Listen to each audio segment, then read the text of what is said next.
Alright, you guys, here we are for another death battle rewatch, and this one is going to be Wolverine versus Raiden, and I love this a lot, even though spoiler alert, Wolverine didn't win, but it was still a good fight. Still a pretty good fight, and I loved it immensely. So, without further ado, let's have a look at this again. Have a look at it again.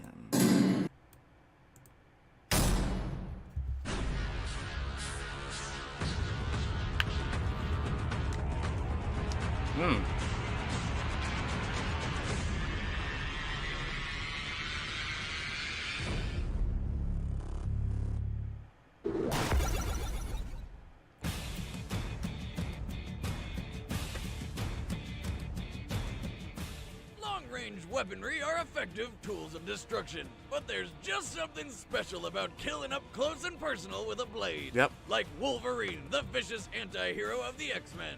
And Raiden, the deadly cyborg ninja from Metal Gear.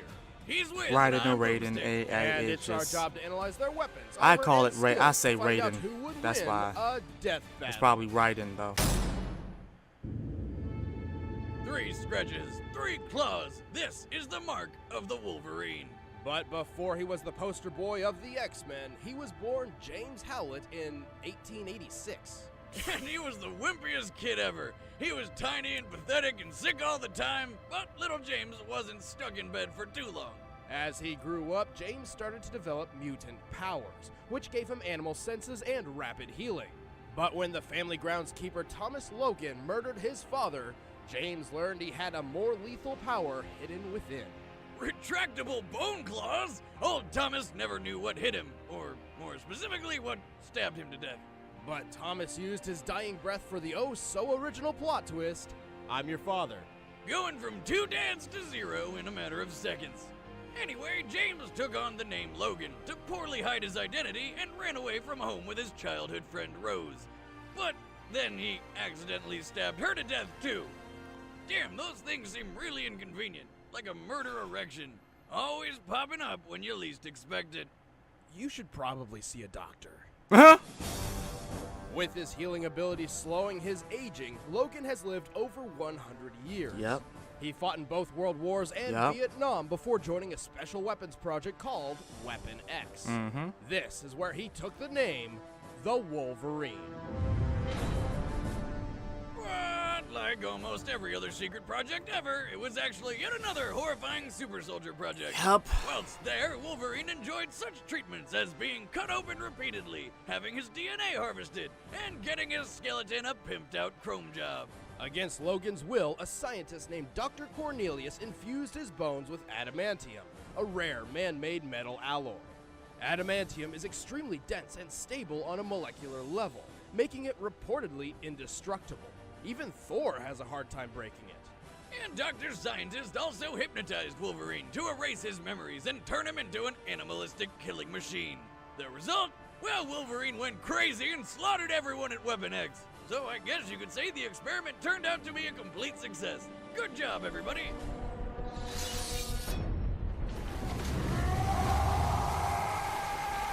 That part was beautiful.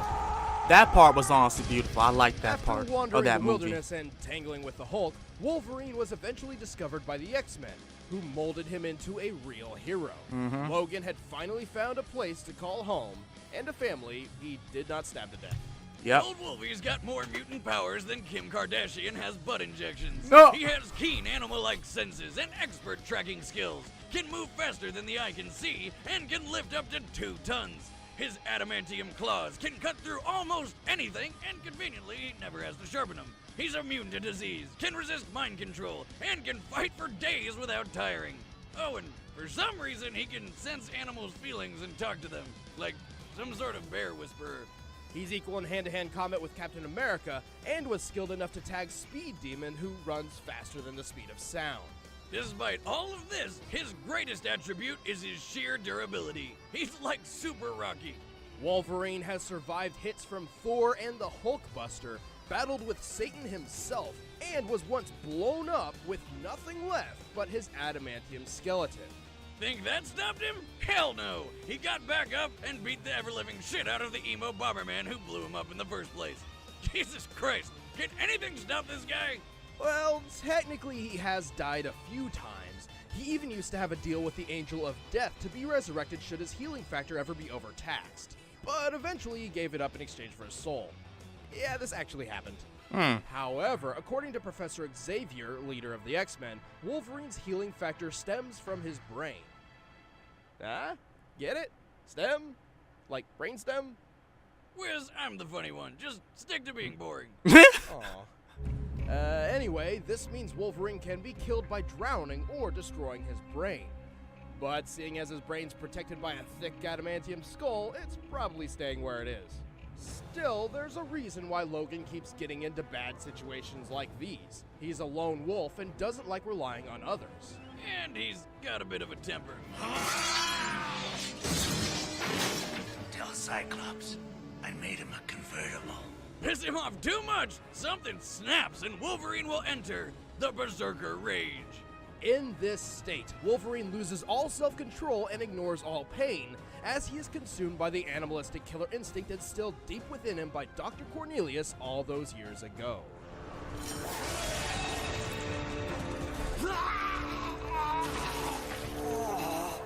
My stars.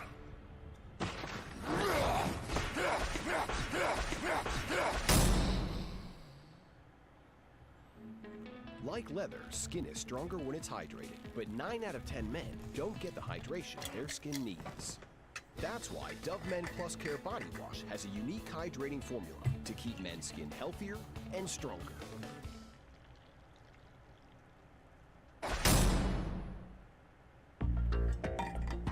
Born in Liberia, a young boy named Jack lost his parents and was adopted by George Sears, the future president of the United States.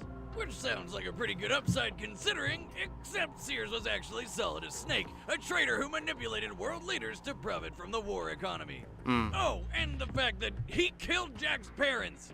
I'm your dad now.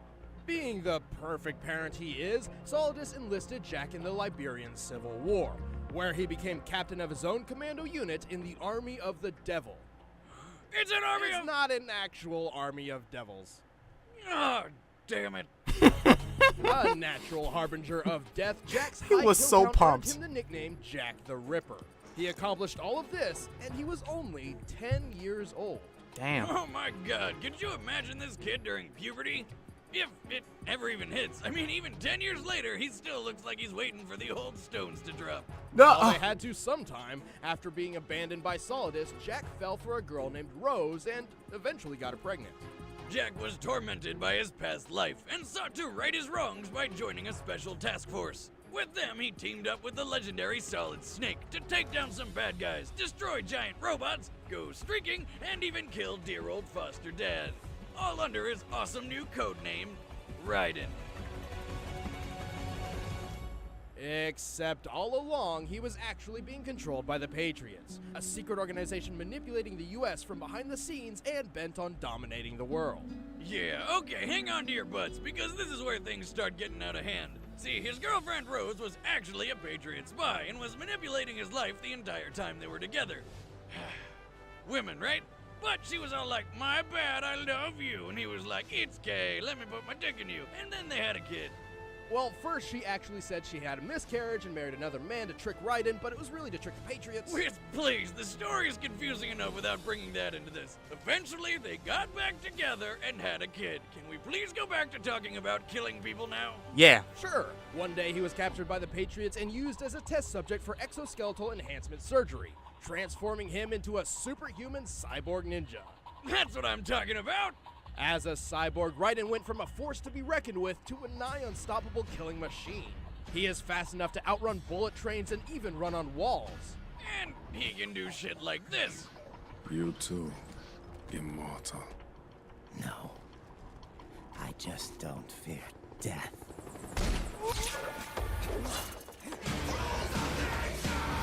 This shit was crazy. Like, what? Drugs must be fun. That's not even the half of it. Raiden is strong enough to lift and throw a Metal Gear Ray. While Array's exact weight is unknown when compared to a Metal Gear Rex, which weighs 557 tons, we can estimate its weight to be over 1,000 tons. And that wasn't even his final form! Right, Raiden eventually got a newer, better cyborg body, which was even more powerful. Strong enough to flip this giant thing, rip off its building-sized sword, and then fight a duel with it. And finish it off at blinding speed! I mean, what in the actual hell? When he's not wielding building-sized blades, Raiden wields That's a why I wasn't even high-frequency mad blade when called that he the won this Murasama. fight. Originally forged in the 16th he's century, bad the Murasama ass. was re-outfitted with high-frequency technology. By creating a powerful current through the blade that vibrates at intense speeds, it weakens its target's molecular bonds, Like, holy forcibly shit, dude. slicing through almost anything. And if that's not deadly enough for you, Raiden can activate a super mode called Zendatsu. This causes Raiden's perception of time to slow anywhere from 50 to 90%, giving him plenty of time to chop through his foes as precisely or as rapidly as he'd like. He can take this a step further by deactivating his pain inhibitors. Allowing intense agony from wounds to envelop his senses causes him to lose himself in his old Jack the Ripper personality. This Ripper mode radically boosts his already insane speed and strength.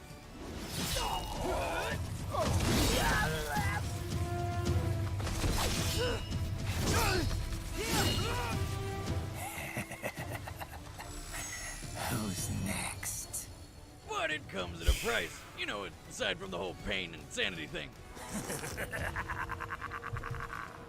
These enhanced modes rely on a fuel supply, and using them burns through it at a rapid pace. Raiden can only carry enough fuel to sustain these modes for a very limited time, and relies on absorbing more fuel cell electrolytes from enemy cyborgs. Plus, his blood is not natural, and must be changed regularly, like the oil in a car. But still...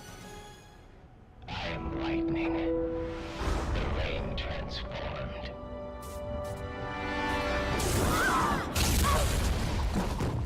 worth it. Wow.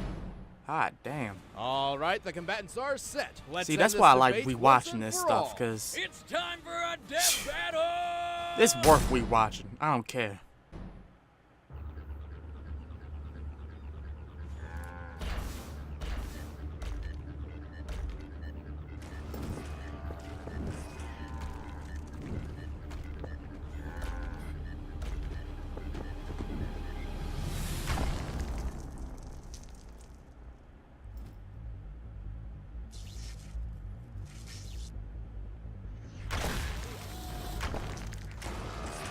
I mean, look at his sword. His sword is awesome. And there's Wolverine.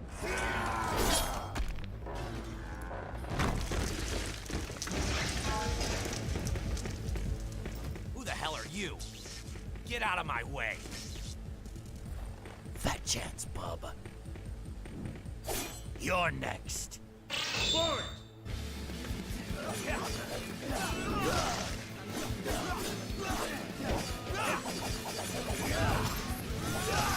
What? Who? What are you? Gotta admit, that hurt.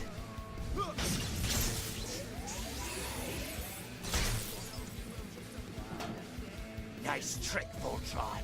I'm actually more human than you. And that's saying something. Let's dance.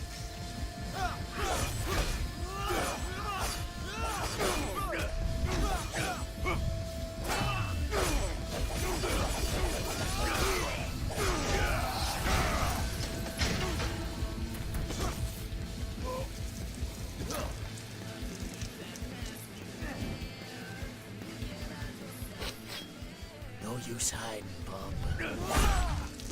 The nose knows. You're done.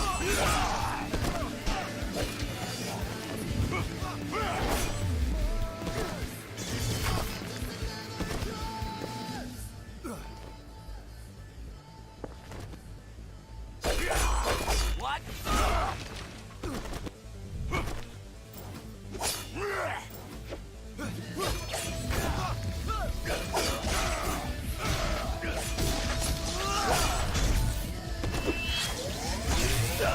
I will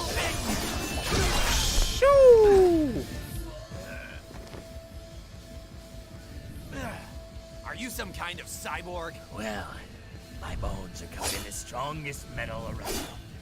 Does that count? I'll just have to swing harder then.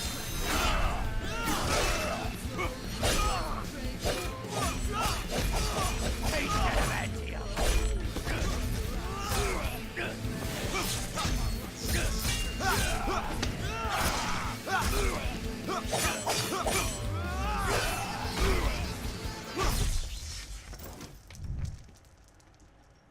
Oh, ouch.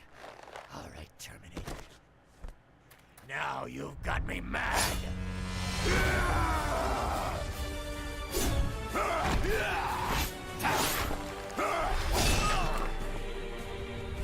Shit! Not again! Good night, RoboCop.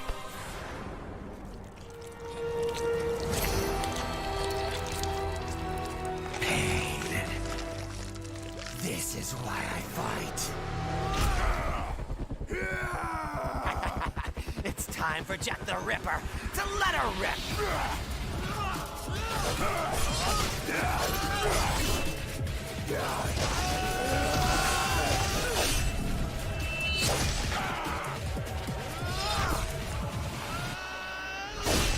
Slice right off. My god damn. Oh my god. Because of Wolverine's adamantium skeleton and stubborn healing factor, he was able to hang in there despite Raiden's clearly superior speed and strength. Right. He could have even kept it up until Raiden ran out of fuel, if it weren't for one important question. Could the high-frequency blade cut adamantium? To answer this, we dug deep into Marvel Comics history and found Misty Knight, a lesser-known Marvel heroine with a bionic arm made of Antarctic vibranium. This anti-metal emanates vibrations which weaken its target's molecular bonds, exactly like Raiden's high-frequency blade.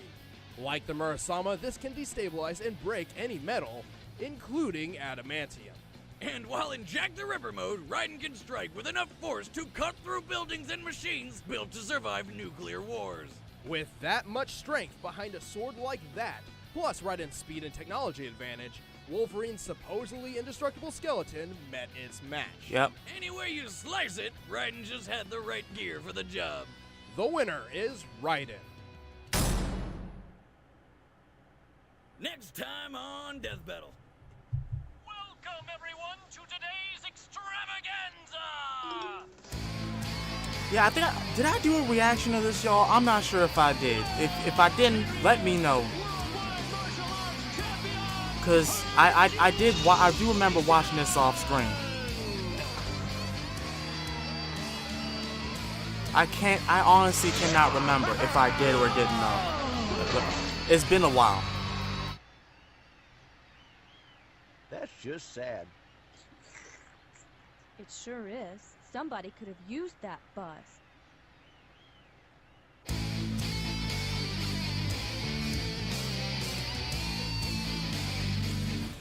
Hey, I'm Chad. I play Boomstick. Yeah. But yeah, this was a really great death battle. I enjoyed it a lot, and I hope you guys enjoyed me rewatching it and me relearning the things in the first beginning of this video. But as such, this has been the real Sakurai, and I will see y'all next time. I'm out of here. Peace.